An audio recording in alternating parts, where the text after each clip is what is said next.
Selamat pagi Sobat Humas, bersama saya Bribda Tenta dalam podcast Polda Jawa Timur.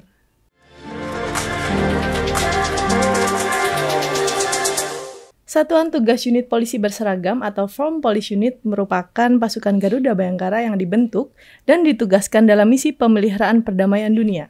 Dalam kesempatan kali ini, kita kedatangan salah satu pasukan terbaik Garuda Bayangkara, yaitu Bribtu Evi dan Bribtu Reska. Selamat pagi Bribtu Evi dan Bribtu Reska. Mungkin bisa perkenalan terlebih dahulu dengan Sobat Humas yang sedang menonton. Halo, saya Bribtu Evi Situmorang dari Polda Jawa Timur. Kebetulan saya dinas di narkoba. Selamat pagi, saya Bribtu Reska Dio. Saya berdinas di Polres Malang. Baik, Bribtu Evi. Bribtu Evi dan Bribtu Reska ini kan merupakan salah satu pasukan terbaik Garuda Bayangkara yang sudah melaksanakan tugasnya. Apa sih yang dimaksud dengan FPU itu? FPU sendiri kepanjangan dari Form Police Unit, yang artinya itu pasukan polisi berseragam. Jadi FPU itu kayak satu pasukan yang dibentuk dari Polri, yang di bawahnya itu dari divisi hubungan internasional. Kita tugaskan di bawah naungan divisi tersebut untuk diberangkatkan ke daerah-daerah misi pemberian PBB. Salah satunya kalau dari kita di Sudan. Oh, di Sudan. UNAMID tadi. Ya. Oh, namanya UNAMID. Nama misinya ya, UNAMID. UNAMID itu apa, Mas? UNAMID itu United Nations African Union Mission Hybrid Mission in Darfur. Kan dalam FPU itu pasti ada tugas utama. Terus apa yang dimaksud Tricordutis ini, Mas? Kan lagi booming tuh Tricordutis. Tugas utama FPU itu apa sih? Apa aja? Jadi kan di sana kita juga punya tugas juga. Di sana kita punya 3 tugas utama. Jadi kayak di sana tricordutisnya kita di sana itu pertama kita menjaga aset sama personel UN.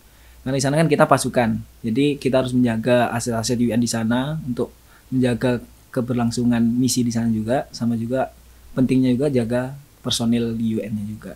Nah, kalau melindungi personil itu yang seperti apa? Melindungi personil itu karena kita pasukan ya, kita seperti kayak ini, PAM VVIP gitu. Kalau di Indonesia ya. Jadi ada VVIP kita yang harus kita jaga, kita lindungi, yaitu IPO.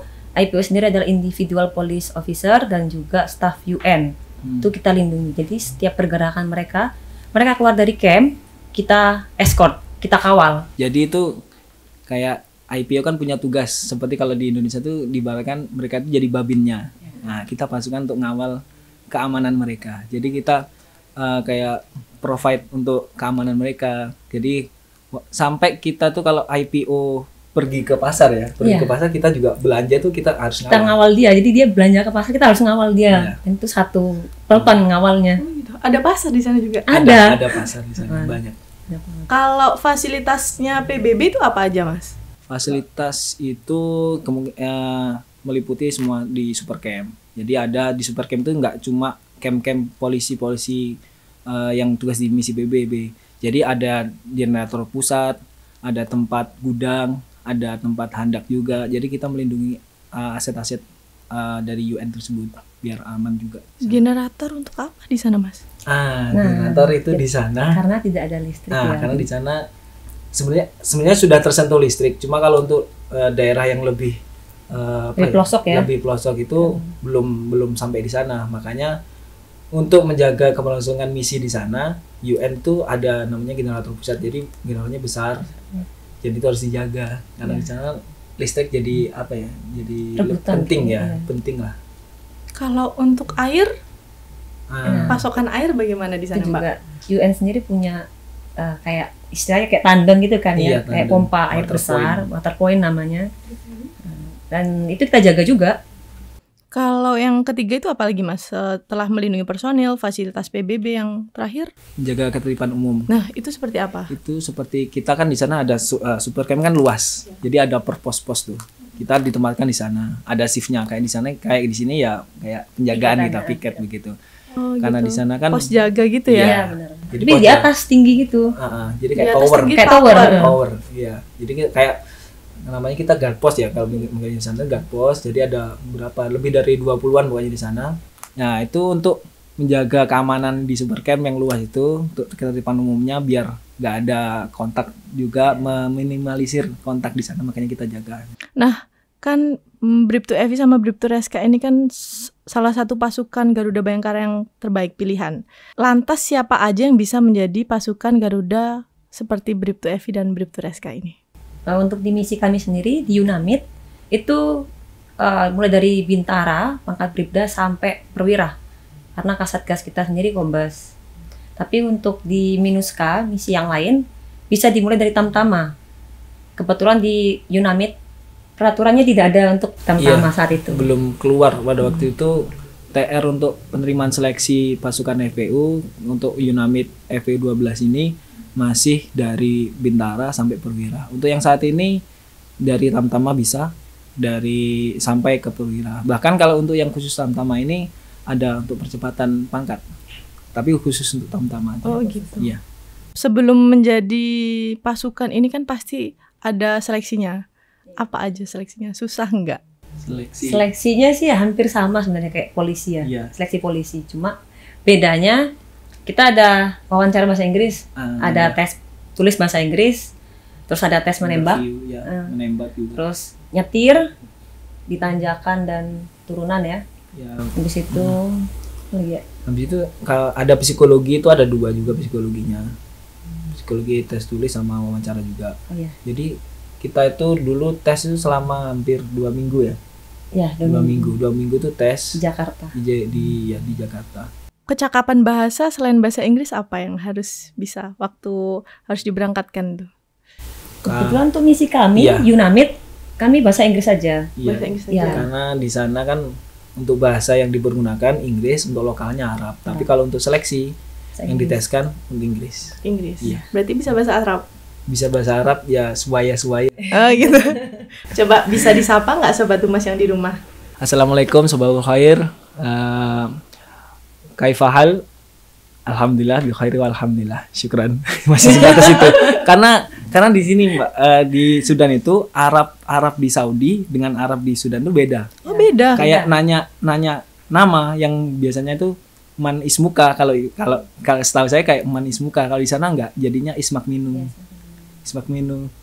Nah gitu. Jadi di sana lebih cepat gitu. Kayak kalau saya bisanya di sana cuma bahasa hari sih, kalau mau nanya udah makan belum, inta wakata wala lisa. Nah, kayak gitu sih. Dan kalau kita yang nggak ngerti, nggak terlalu paham bahasa Arab, cuma bilang tamam gitu aja. Oh, gitu. Iya. Jawaban paling aman kalau kita ditanya sama orang di sana yang nggak bisa bahasa Inggris, kita ini tamam gitu. Tamam, udah gitu aja. Iya. Artinya kayak oke, baik, bagus gitu. Gitu aja. Terus Bribtu Evi sama Bribtu Reska sejak kapan terpilih serta bergabung dalam pasukan FPU ini? Kita mulai pendaftaran tahun 2019. Terus itu dimulai bulan Juni ya. Mei Juni kayaknya. Itu terus kita langsung lanjut praops di bulan September 2019, dan di tahun 2020 kita sudah deploy. Berarti total berapa belas bulan? 16 bulan. 16 bulan. Lama banget ya? Pernah nggak ngerasain homesick? Pernah. Coba dari Mbak Evi dulu. Pernah. Gimana? Ya gimana ya, kita kan selama kita tuh jalan 2 misi sebenarnya. Misi pertama UNAMID, misi yang kedua UNGU. Nah, misi yang pertama di UNAMID itu 7 bulan kita benar-benar nggak ada sinyal, nggak, susah air. 7 bulan nggak ada sinyal. Ya, yang sedangkan kita di sini setiap hari pegang HP, buka Instagram, YouTube. Di sana benar-benar nggak bisa ngapa-ngapain gitu. Jadi tiap hari itu cuma lihat bintang, kapan ya pulang gitu. Mulai stres, tapi ya teman-teman juga ngerasain hal yang sama. Jadi hiburan kita ya cuma main, ngobrol-ngobrol gitu. Masak, itu hiburan kita cuma masak. Dan makan karena juga kita nggak cocok sama lidah kita. Jadi mau nggak mau ya kita harus masak-masak aja. Hiburan kita cuma masak, udah itu. Berarti nggak bisa kasih kabar ke orang tua, keluarga selama 7 bulan itu? Bisa sih, kita pernahnya cuma SMS aja. Biasanya saya SMS keluarga, Bapak Mama aku sehat-sehat, kalau kalian sehat gak usah dibales ya. Itu pun HP-nya kita taruh di atas pohon, kita ikat, kita tarik ke atas pohon gitu. Ditaruh di atas, jadi ada kayak bekas tepung ya. Iya. Pas bekas tepung itu kan kayak kaleng gitu. Kaleng tepung ya? Iya, kaleng tepung, terus HP-nya ditaruh di situ, kita Narik tarik atas di pohon. atas. Terus tunggu sampai mungkin beberapa Menit lah, mungkin ya. tinggal nyuci, tinggal mandi, habis itu ditarik. Ini ada balasan. Ada lebih duka lagi sih karena kita berdua sama-sama kehilangan anggota Iya. keluarga selama di misi. Nah, jadi kita bingung ya mau pulang gimana karena nggak ada penerbangan secepat itu di sana. Kayak kita kan dari misi harus naik helikopter dulu kemarin. Untungnya kita sudah di El Fasher, ada agak kota itu ya. Jadi saya sih langsung pulang saat mendengar kabar duka. Kalau Reska sendiri? Kalau yang saya itu ayah saya kan meninggal pada 2021. Itu setelah saya pulang cuti di sini, ambil cuti ke sini 1 bulan, udah balik sana dengan kabar. Tapi saya memutuskan nggak balik karena ada nenek saya juga kena COVID. Jadi saya mau pulang. Waktunya sebulan nanti kepotong dengan karantina dan saya takutnya saya menularkan lagi. Soalnya saya setelah cuti banyak anggota keluarga yang COVID. Jadinya saya takut, makanya saya memutuskan ya udah minta izin ke ibu saya, udah nggak apa-apa nak gitu. Jadi ya alhamdulillah masih bisa apa ya tahu lah ya, untungnya kita udah tahu bisa dapat informasi dari ibu langsung gitu, masih bisa lah pokoknya. Tapi ya itu nggak bisa pulang. Terus kenapa kok mau dan ingin menjadi pasukan Garuda Bayangkara? Kan sudah ngerti kan, kayak berat, homesick pasti gitu. Apa alasan utama? Pertama sih mau cari pengalaman. Alasan saya yang kedua pengen jalan-jalan. Motivasi banget itu karena kapan lagi ya aku bisa keluar negeri jalan-jalan. Terus lihat ada polisi-polisi luar negeri punya teman banyak gitu. Nah, Kalau Mas Rizky sendiri? Sama sih, kalau saya tuh hampir keluar negeri tuh pengen tahu sih polisi di sana itu gimana. Kalau polisi dari kayak negara Burkina Faso itu kayak gimana, negara di Mesir itu kayak gimana. Jadi di sana juga kalau ketemu itu paling tukar-tukar WA gimana. Akhirnya punya teman, kayak buka networking di sana lah. Bisa kalau semuanya kalau memang ada misi lagi mungkin bisa ketemu lagi di sana. Jadi pengen tahu lah di sana kehidupan polisi di luar negeri itu gimana, sistemnya kayak gimana. Ini pengen tahu. Dalam pelaksanaan tugas itu di mana aja campnya? Atau cuma ada di satu tempat aja atau di tempat-tempat yang berbeda? Kalau campnya itu sebenarnya ya seperti yang Mbak Ivi tadi bilang, untuk pertama kita tuh tempat namanya tuh Gulu. Gulu itu kita kalau dari ibu kota itu kita harus naik pesawat dulu, turun di kota El Fasher, habis itu kita naik helikopter, naik chopper tuh untuk ke Gulu. Itu sekitar 2 jam dari situ. Jadi situ tempatnya kayak lebih kecamatan kalau di sana bilangnya ya, lebih ke kecamatan. Desa ya. Desa namanya sana. Jadi jalan masih berbatuan semuanya. Jadi tapi bebatuan bukan hanya lurus, tapi ada naik-naik, ada di sana pegunungan soalnya. Lebih dingin lagi di sana. Karena di sana dingin. Untuk yang tempat kedua kita pindah ke El Fasher itu. Di pusat super campnya di sana. Ya. Kalau di sana alhamdulillah adalah sinyal ya. Iya, ada sinyal. Sinyal, ada pokoknya ada nemu kehidupan lagi kayaknya. Berarti yang di tempat pertama itu berapa bulan? 7 bulan. Terus untuk yang sisanya di El Fasher. Di El Fasher. Itu lanjut misi yang baru. Kalau kehidupan di sana gimana kebutuhannya? Kan pasti butuh mandi, butuh keperluan pribadi. Apakah ada pasar yang emang bisa dituju atau gimana? Kalau pasar ada. Dan kita sih lebih seringnya ke grocery. Dia tuh punya super camp itu punya kayak toko dari UN. Ya. UN tuh mengakomodasikan gitu. toko namanya grocery. Jadi bulan kita kalau nggak belanja ke grocery ya masak, udah itu aja. Tapi nggak selengkap di toko-toko di Indonesia dan barang-barangnya cuma terbatas gitu. Untuk pembelian di sana ya pakai uang. Uang di sana. Uang di sana. Yang di sana tuh pakai mata uang Pons Sudan. Ini apa ini? Kayak tempat camp kita tadi. Nah ini tempat camp, ini masih luas Mbak, di sana masih ada. Jadi kalau kita keliling lari itu berapa? 5? Iya 5 kilo. 5 kiloan. Satu putaran. Ini pada saat di Gulu ini. Ini pas lagi rame-ramenya COVID, ya, kita lagi ngajar juga, ngajar anak-anak di sana. Ini bagi masker juga ya. Ini di pasarnya juga kayak gini pasarnya. Oh ini pasarnya? Iya pasar. Gak kelihatan pasar ya? Iya. Nah di sini ini tempat camp pertama kita di Gulu. Di Gulu ini. Jadi kita dikelilingin gunung itu. Tinggalnya di itu tadi kayak Iya, free park namanya. Namanya prefab. Ini di Al-Fasr kalau ini di Al-Fasr. Iya, ini sudah. Ini campnya Al-Fasr. Nah di sana itu depan udah perkampungan. itu ya perkampungan Iya. ya. Iya, benar. Perkampungan di sana. Cuaca Juga- di sana seperti apa ya, Mas? Wah, ekstrim banget. Ekstrim. Jadi apa ya kalau siang hari itu di sana panas. Panasnya kalau di sini kan paling 36, 32 ya, 34 dan Paling panas 36 ke 36. bawah lah pokoknya. Iya. Kalau di sana 40 tuh udah paling adem kayaknya. Iya. 40 tuh. Jadi pernah sampai panas tuh 4 sampai 44 pernah ya kayaknya. Pernah. 44. Panas Di sana tuh kering, nggak ada lembab-lembabnya sama sekali. Terus pas siang hari panas, malah mari dingin. Dingin. Pernah sampai 5 derajat ya. Ekstrim ya berarti. Iya. Bahkan pernah 4 derajat. Jadi Udah hampir titik gonta-ganti beku itu. gitu terus. Iya. Jadi perubahan cuacanya ekstrim banget. Jadi adaptasinya yang agak lama sih kita. Ini juga. Ini di Gulu Di Golo lebih hijau di sana, lebih dingin di sana. lebih dingin lagi. Nah, ini adalah IPO kita. Ini IPO yang kita dikawal itu iya. tadi. Camp kita di sana jadi gunung semua, Mbak. Ya di atas gunung itu ada tentara yang sana yang jaga camp kita. Dari atas. Cuma Iya. ada larangan kalau malam hari kita nggak boleh nyalain senter gitu. Di sana itu kalau kita mau ngawal malam nggak bisa, aturannya nggak boleh. Paling terakhir jam berapa? Sebelum maghrib Sebelum udah maghrib. nggak boleh. Walaupun kita kondisi ngawal, walaupun kita dari UN, kalau udah malam tiba nggak berani kita.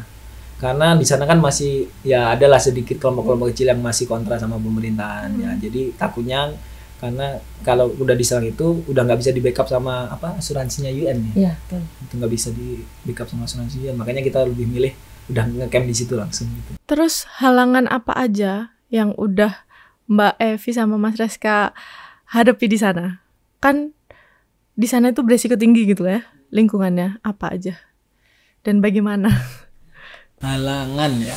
Kalau halangan ya itu jauh dari keluarga pasti kan. Rindu itu pasti kan di mana-mana kalau kita tugas walaupun di Indonesia juga kalau jauh juga pasti rindu itu satu. Yang kedua di sana itu kita makanannya udah beda. Di sini kita kebiasaan ya kalau mau bosen daging kita bisa pesen sayur, kangkung, bayam. Iya, di sini Langsung. ada GrabFood, ada Gojek. Ada Di sana nggak GrabFood, ada. nggak gitu. ada. Terus di sana tuh dominan kita makan daging. Jadi kalau awal-awal kita senang daging terus kan. Awal-awal lama-kelamaan bosen ya. Kolesterol naik. Ya kolesterol rata-rata orang-orang yang IPU tugas di sana naik karena daging terus. Nah, itu makanan dari makanan terus dari jauh keluarga. Terus kita juga Bahasa juga sih. Karena kalau yang di Golo itu Arabnya tuh lebih kalau di Jawa tuh lebih Medok. kromo inggil ya kayaknya. Iya. Lebih kromo inggil lagi. Oh Lebih Sopan ya. gitu. iya, jadi kita Halus ya Mas ya. terus bahasa Inggrisnya agak yang banyak yang nggak bisa. Jadi kalau komunikasi mungkin ya untungnya karena kita di Nom itu udah 12 tahun ya. ya Jadi adalah sebagian masyarakat sana yang bisa anak Bahasa kecil di sana Indonesia. bisa bahasa Indonesia gitu. Oh bisa. Iya bisa. bisa. Berarti- ada sebagian. Ini ya hasil dibelajarin sama yang Sebelum-sebelumnya. terdahulu-sebelumnya. Betul. Biasanya ngobrol apa gitu tuh yang pernah Mas Reska lakuin dan Mbak Evi lakuin? Kita malah ke anak-anak kecil ya. Iya, anak kecil. Lebih sering nyuruh mereka belanja ke pasar. Iya. Karena kita sendiri mau ke pasar kan jauh. Iya. Kita harus escort juga. Jadi lebih baik nyuruh anak kecil, kita kasih uang dia. Iya. Kamu belanjiin ini itu gitu. Mereka juga tahu. Awalnya kita mau beli arang itu kita bingung. Apa ya arang bahasa Arabnya apa ya? Ternyata black, kita bilang black itu black ini black. Iya. Ternyata mereka tahu. Oh arang gitu. Lah, bisa ngomong. Kita kaget kan? Iya, saya tahu arang gitu. Ya, saya tahu arang gitu. Kamu butuh berapa kalau ngomong gitu. Jadi logat mereka kalau ngomong bahasa Indonesia lebih kayak ke orang timur. Orang timur kalau lagi ngomong bahasa Indonesia seperti itu. Jadi mereka ngerti semua. Yang kita butuhin mereka ngerti malah. Untuk makanannya sayur ya tadi kan bilangnya kalau di sini bisa beragam-ragam. Di sana apa yang hanya bisa dimakan di sana apa? Sayur Lebih karena banyak sayur frozen ya. iya, karena kita kan makanannya dijatah dari India, kebanyakan dari India. Jadi kebanyakan dapatnya ya itu buncis, Wortel. jagung, wortel. 16 bulan deh Mas. Iya, Iya. paling sering ya sop itu, jangan sayur sop udah. Tapi yang udah frozen semua. Iya, udah frozen. Kalau itu gunanya anak Ini ya Iya. iya, Gunanya iya. anak yang kita suruh ya untuk kita itu belajar. beli-beli ini tadi. masak sendiri. Ini pada waktu kita jaga ini water point. di water point. Ya, Ini siapa ini? ya, Ini saya. ya kita Oh, ada ember di sana ya? Iya, Iya. kita masak ayam di sana juga, motong Ember, sendiri, ya. kita ya embernya juga buat mandi juga itu, Mbak. Multifungsi. Iya, buat multifungsi. mandi, buat masak. Ya, ini pas kita dekat water point kan ada kayak kebun sayur gitu. Iya. Jadi kita ke situ Iya. minta sayurnya. Sebenarnya sayur-sayur apa ya? Saya sih ngasih bibit ke mereka kayak Oh, iya. salah. Kangkung, Kangkung. kangkung. Tapi orang sana nggak bisa ngomong kangkung, ngomongnya Kingkong kingkong. kan. Kingkong. Jadi saya ngasih bibit sayur kangkung, bayam, sawi, dan mereka senang banget bisa nanam itu. Aku bilang ini sayur, kalian harus makan. Di sana sebenarnya ada sayuran bayam. Cuma masyarakat sana tuh nggak tahu kalau itu bayam tuh enak. Jadi ini enak. Enggak, itu nggak enak gitu, tidak enak gitu. Setelah kita masakin, terus kita cicipin buat mereka. Iya, Mereka enak, bilang, enak. ya, mau. Mau.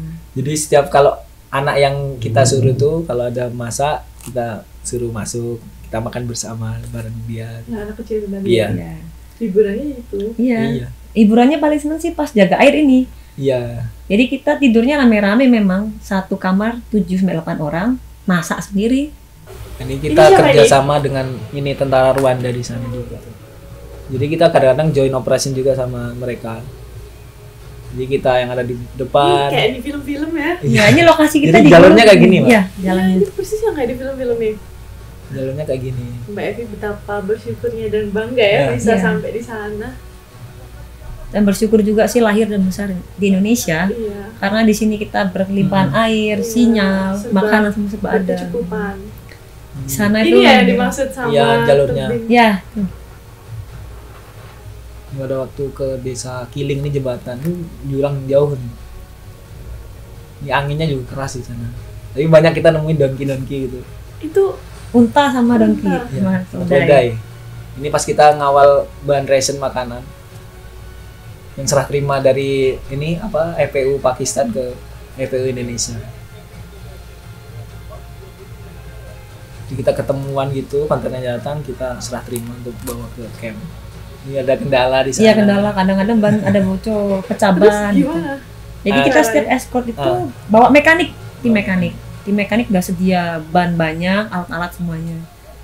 Dikarenakan kan jalan itu jelek ya, Batu. berbatu, takutnya ada kendala apapun kayak ban pecah, jadi mereka harus siap memang. Itu petani ya atau peternak? Peternak Ternak kebanyakan di sana. kebanyakan. Kalau petani biasanya gandum. Oh, gandum. Iya. Di sana nggak ada nggak ada beras ya. Nggak ada. Nggak adanya makanan pokoknya roti. Mati. Selama 16 bulan. Iya bukan sih kalau roti Indonesia paling sendiri punya punya sih, beras. punya Oh, beras. sendiri. Tapi untuk untuk di mereka sana, yang warga di sana. lokalnya. Kalau ini video pas ini ya Video hiburan kita iya. di Gulu sih ada kayak di Kasargas tuh ngadain turnamen gitu buat biar nggak jenuh lah di sana. turnamen Iya, sendiri. ada ya, tonton mau gitu aja. ya. Ini Wakasatgas kita. Ya, ini deputi kita. Putih.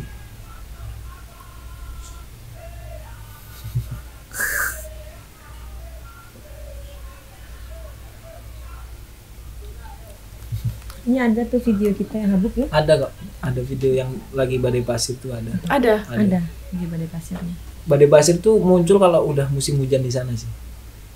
Kalau udah muncul banyak itu berarti musim hujan di sana. Tapi nggak sampai lama.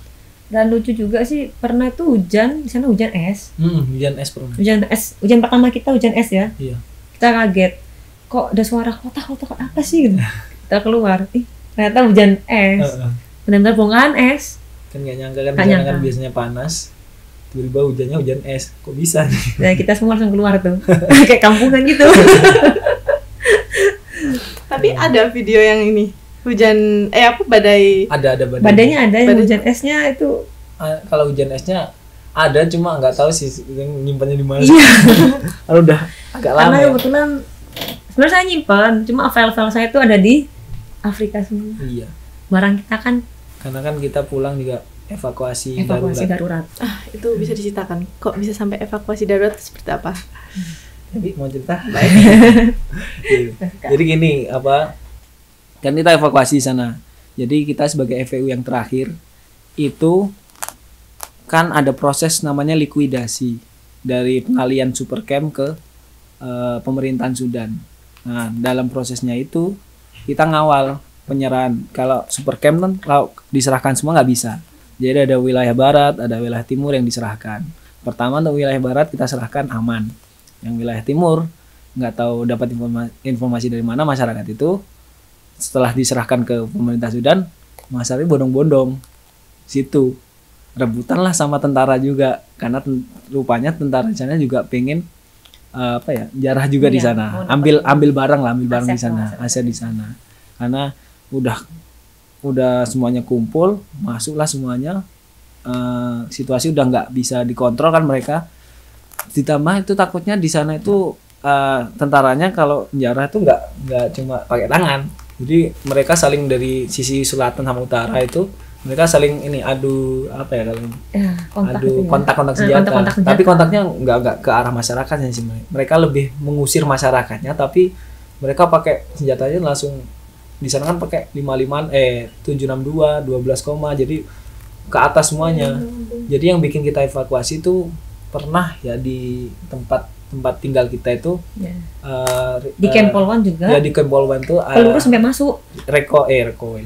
Rekosetnya itu sampai ke masuk. Jadi kan situasi udah nggak aman nih. Kalau dibiarkan kita nanti makin terdesak. Kalau udah benturan sama mereka udah nggak bisa apa-apa kita. Karena udah dikepung itu kan. Jadi kita memutuskan akhirnya dari pihak UN-nya memutuskan untuk semuanya evakuasi ke Uganda. Negara lain, Uganda namanya. Ke Uganda.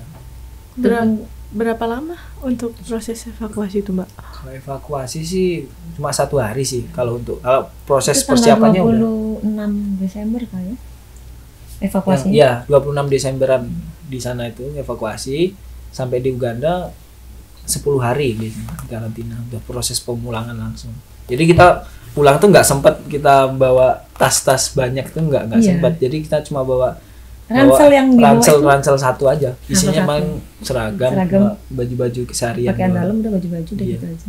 Terus kondisi camp di situ bagaimana, Mas? Udah rata. Ada kok rata dalam artian mereka udah mulai menjarah, terus diambilin semuanya sih barang-barang. Mereka tuh ngambilnya itu bukan cuma kalau ada laptop yang diambil laptopnya doang. Kan ada kamar, laptopnya doang yang diambil. Bukan gitu. Jadi mereka itu ada kamar, bukan laptop juga. Jadi temboknya itu juga dibawa. Iya, meja diangkut, AC diangkut semuanya. Jadi jarahnya tuh hampir 2 hari itu. Jadi pagi sampai malam tuh nggak berhenti, ada aja terus sampai malam. Jadi kita pas jaga karena udah di PLB buat jaga camp yang makin mengecil itu, kita tunggu sampai pagi masih lanjut. Malah pagi datang lagi 30 LC dari 13 dari tentara sana untuk nambah lagi mereka. Genjatan-genjatan juga di sana gitu. Mencekam nggak kondisinya di sana? Di saat itu ya takut banget ya. Karena kan kita nggak tahu maksudnya tentara itu datang buat apa. Iya. Karena di sana kita dengar, karena kan jaraknya udah nggak 1 kilo aja, udah deket banget gitu. Bener deket banget. Jadi tembakan dari mana kan kita nggak tahu mereka ngarahkannya kemana. Jadi kan kita bisa aja tiba-tiba ada rekoset ke sini, gitu kan bahaya. Dan kita juga tinggalnya kan di hard wall kayak tembok bangunan biasa. Itu nggak deket sama ini kita, eskobasio kita.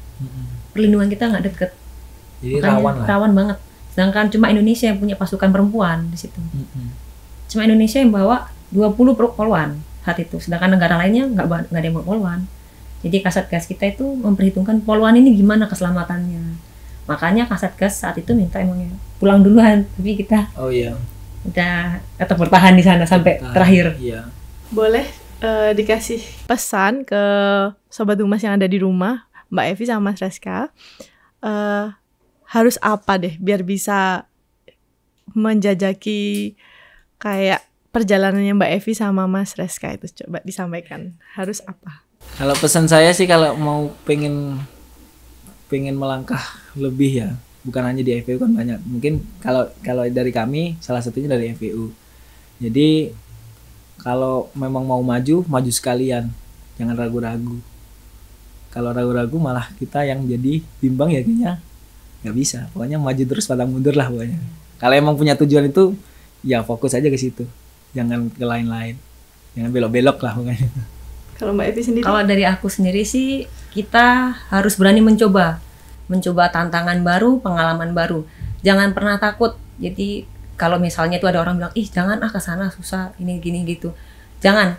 Kalau emang kamu udah niatan mau mencoba Kita coba aja. Yang penting niat kita, usaha kita, sama doa yang penting sih. Karena Tuhan tuh nggak pernah tidur sih, lihat semua perjuangan kita, doa kita, usaha. Pasti ada jalan kok. Kan banyak yang bilang susah ini dan itu. Udah, pokoknya harus tetap usaha aja, pengalaman. Penting pengalaman. Baik Sobat Humas, berdasarkan cerita dari pasukan Garuda Bayangkara terbaik ini dapat menjadi acuan dan contoh bahwa menjadi abdi negara dapat bekerja dimanapun ia berada. Makasih Bribtu Evi dan Bribtu Reska. Demikian Sobat Humas, podcast kita kali ini. Sampai bertemu di podcast inspiratif berikutnya. Salam presisi.